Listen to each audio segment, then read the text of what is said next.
Sullivan von Balen grew up and lived his adult life all in the western part of Canada. He worked as a guide in the year 2012 where he took fishing and hunting parties to various parts of the wilderness where it was unlikely to see any other human beings. The summer of 2012 he was with a fishing party on Blair Lake. They had been there for several days, so he had accomplished all the necessary little chores that make it more comfortable while so far from civilization.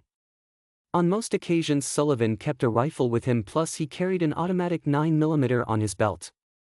He had a Bowie knife which he kept inside his shirt because he said he liked to feel it next to his skin, so he knew it was there. He also carried a fold-out shovel and supplies to start a fire.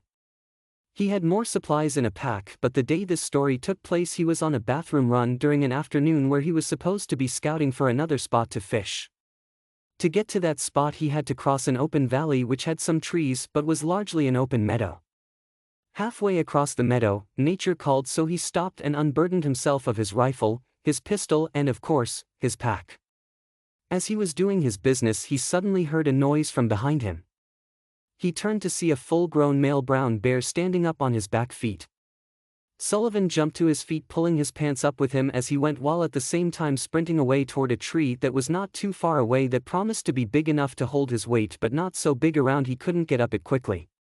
He left his rifle, pistol and pack there where they laid. As he raced for the tree he chanced to look back and saw the bear was coming, but not at full speed. He reached the tree and quickly got himself up about 10 feet off the ground. The bear lumbered up and still showed no real aggression. Just a lot of curiosity as to what this guy was doing.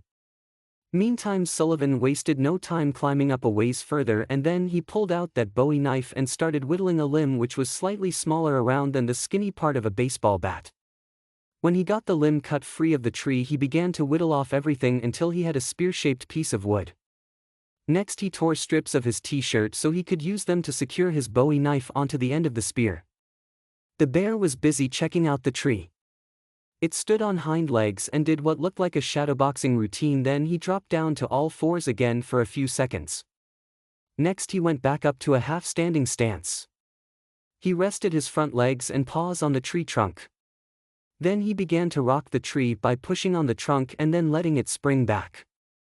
Sullivan held tight as the tree swayed forward and then sprang back as the bear would push on the trunk, forcing his body to jump away from the tree trunk, which allowed it to spring back without any force stopping it. Twice Sullivan almost dropped the spear. He finally got the Bowie knife tied onto it securely enough he felt confident he could stab at the bear without the knife falling off the spear. Just in case he sharpened the end he would be holding, so if the knife got dislodged from the spear, he could turn the spear around and still have something sharp to poke at the bear. The knife was a much better point to use, however, because it was very sharp and would definitely inflict pain on a soft bare nose or maybe even an eye.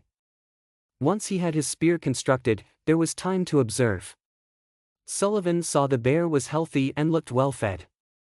He thought that might explain why the bear had not been in any hurry to catch him. It still was showing incredible patience for a bear, but it was becoming clear the animal was not losing interest. Sullivan, watching what was unfolding, began to speak on his own behalf. "I didn't start any of this. He came after me. Any blood shed was done so in the course of protection. I didn't chase him up the tree. He chased me." The big, hairy beast stood like he was the police and the court all wrapped into one. Any justice handed out here today would be done so by this creature. He looked first at Sullivan, then at the bear. While still staring the bear in the eyes, something no bear expert would suggest one do, and the beast let go a roar that dwarfed anything the bear had shouted that day. The creature roared and then beat on its chest with one arm. Then it bent down a little bit like it was getting ready to pounce. It roared again and bared its teeth at the bear. It seemed to be daring the bear to make a move. Instead of showing an act of aggression, the bear was backing down.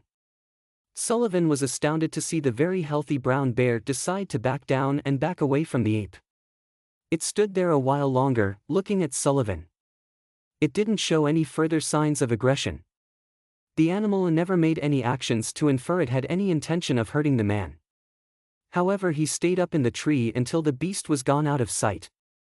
The day was almost spent by the time Sullivan got back to the camp. He had quite a story to share.